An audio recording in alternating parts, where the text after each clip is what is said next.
In this video, I'm going to show you how to update your farmer profile within Farmers to Florists. Simply click on Farm Profile. If you don't see it, you might have to click on the menu on the upper left-hand corner. From there, you can decide if you want other florists to be able to see and find your farm, or if you just want to use it internally and you don't want people to see it yet. You can edit your business profile, update your farm name, your logo, you can update a photo, add your location, give any delivery options if you do deliver, if you want florists to pick up directly from your farm.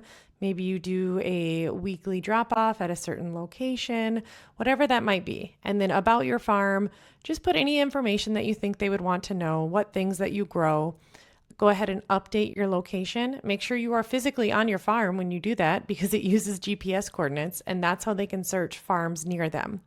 Once that's done, you can share your farm profile with florists once they have an account and they can find you.